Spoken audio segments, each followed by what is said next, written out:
What's going on, Jets fans? Welcome into the Jets Report. My name is Patrick Siepman, and coming up on today's show, we have a fun one for you guys where we are going to be looking at some QB targets for the New York Jets after the latest Aaron Rodgers news, where it's looking like Aaron Rodgers won't be back as QB1 for the New York Jets next season. So we're looking at the draft, free agency, and also some blockbuster trades where the New York Jets could have potentially acquired their next franchise quarterback. But before we do so, I'm going to hear your thoughts down below in the comment section on this. Who do you want as the next Jets quarterback for next season, whether that's a draft guy, a free agent they could sign, or maybe it's a blockbuster trade the new GM, Darren Mugia, could pull off? But you guys let us know. Who do you want as the QB for the Jets?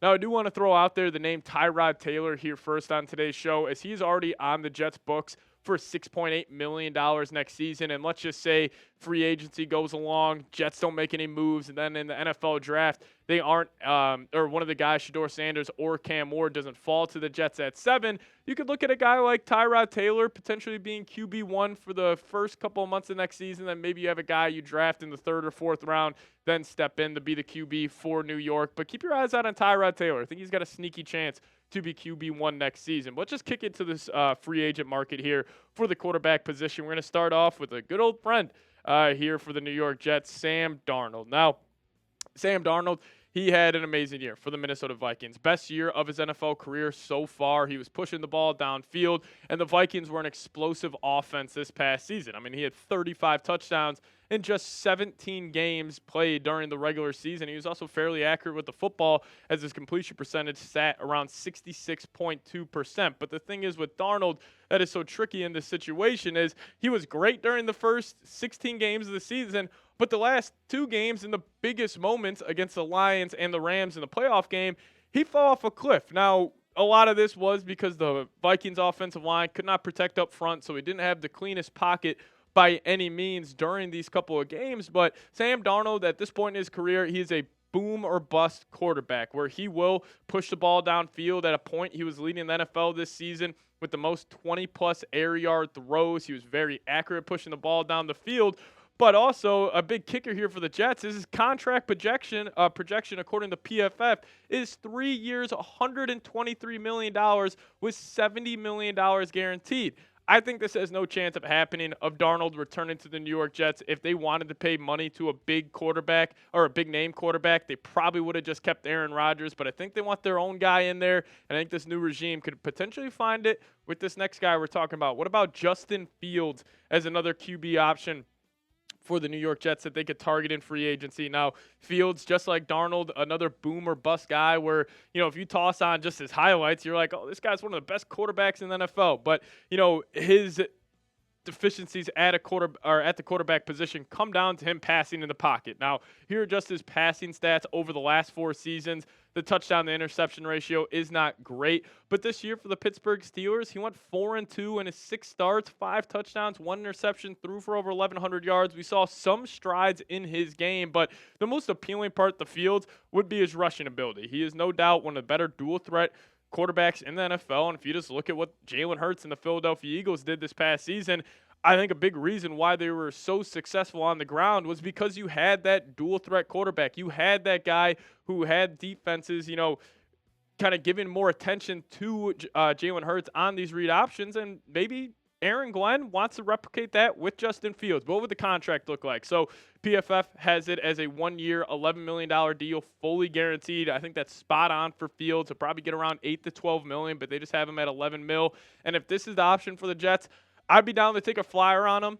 Obviously, if he just, can improve his game from the pocket, he could be a very serviceable starter in the NFL, but that is still a huge, huge question mark because still at the end of the day, you got to have a guy who can consistently hit, those 5-yard outs or those 5-yard in routes over the middle of the field, and Fields has yet to show the ability to do so, but I do think he's an interesting option in free agency. But what about another Pittsburgh Steelers quarterback here, Russell Wilson? Now, Russ had an up-and-down year. When he first started with the Pittsburgh Steelers, he came off the scene humming. He was throwing the ball all over the lot. He was hitting those deep shots to George Pickens, and he looked like a very, very solid quarterback in the NFL. But in his 11 games played, 63.7% completion percentage, threw for just over 2,400 yards, had a very solid touchdown-interception ratio at 16-5, but his quarterback rating ended up being 51.3. Now, obviously, he is a veteran. He's played in some big moments throughout his NFL career, but are you willing to give a guy like Russell Wilson a boatload of money in free agency for just 1 to 2 years?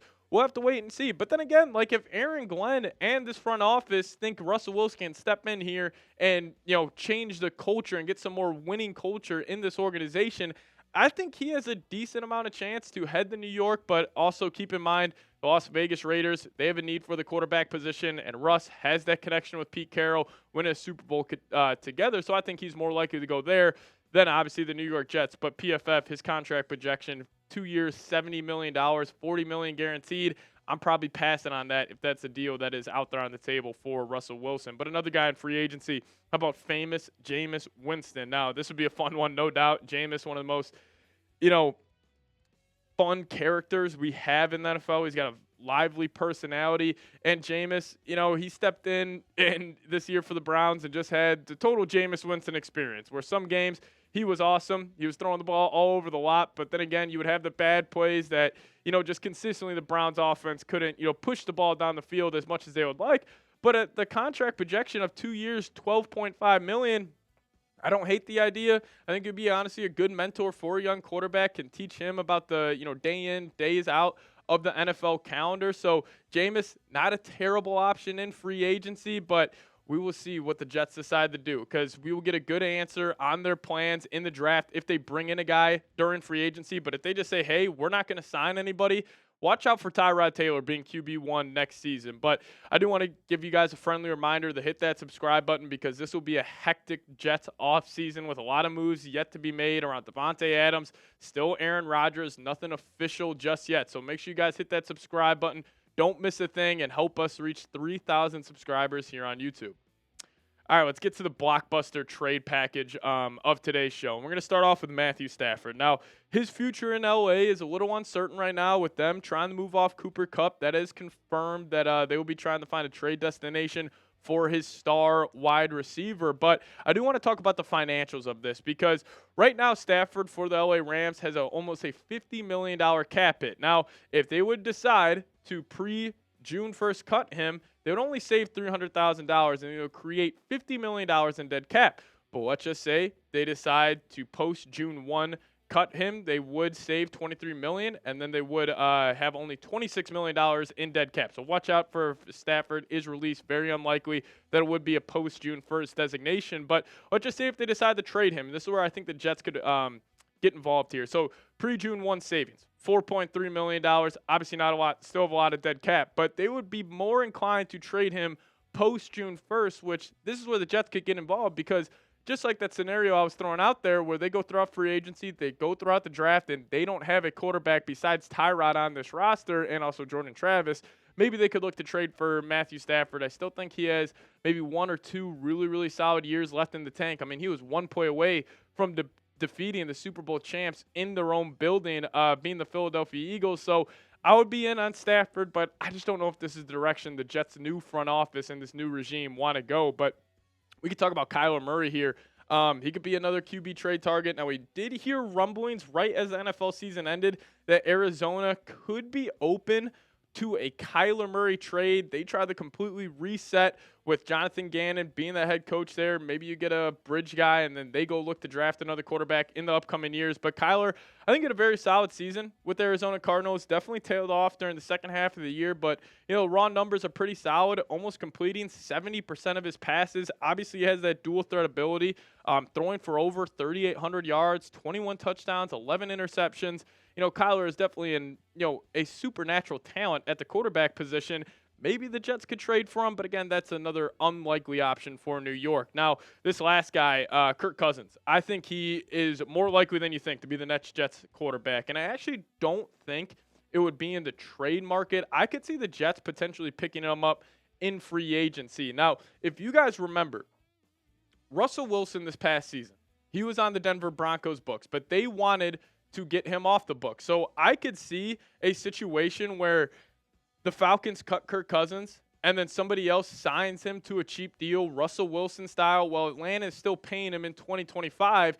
That's maybe where the Jets hop in and they say, hey, Kirk, we'll sign you on a 1-year, $2 million deal, I could see that being on the table. But I do want to share with you guys some interesting stats from Kirk Cousins' season. So we do know he was coming off that torn Achilles, but there was also reports that he hurt his right elbow after that Saints game. So the first 9 games of the season was Kirk before his elbow got injured. He was having a pretty good year. But after, in the last 5 games, 1 touchdown, 9 interceptions, that is terrible for Kirk Cousins. So I think there was a chance he was playing this season a lot more injured than a lot of us thought. So I know a lot of people would panic if Kirk is under center for the New York Jets, but it may not be as bad as you guys think if he can get healthy during the offseason. But let's shift our attention to the NFL draft here.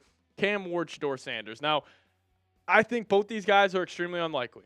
But let's just say Darren Mugi and this Jets front office think Cam Ward and Shedeur Sanders are franchise-changing quarterbacks. Watch out for them to potentially trade up. But I think if they do want to land either of these guys, the Jets are going to have to trade up. Like, you got a team like the Cleveland Browns sitting at pick number 2. Maybe you throw them your next year's first, pick number 7, then maybe a future third-round pick. Maybe they could be willing to trade back. But if you're going to land Cam Ward or Shedeur Sanders, you are going to have to trade up, because I think just the way the draft order shook out for New York, it's not looking likely that one of those guys will fall to pick number 7. Now, let's just say hypothetically, Titans, Browns, they don't draft a quarterback. Let's just say it goes Travis Hunter, Abdul Carter, 1 and 2. Giants, they would take Shedeur Sanders or Cam Ward. Patriots, Jags, they got their quarterbacks. They would take positional players. Now, it would come down to the Las Vegas Raiders. I think they would take a quarterback no matter what. But what if the Raiders toss Sam Darnold big-time money in free agency? Then maybe one of those 2 guys could fall to pick number 7. But you guys predict it. Who will be the Jets' QB1 next season? Let me know your thoughts down below in the comment section. If I had to predict it right now, put me on the spot, I think I would have to go Tyrod Taylor. But maybe you guys disagree with me. Let me know your thoughts down below. And also, friendly reminder, hit that subscribe button. Stay up to date around the latest around your New York Jets. It's going to be a hectic offseason. So hit that subscribe button, lock us in. See you guys next time. Go Jets.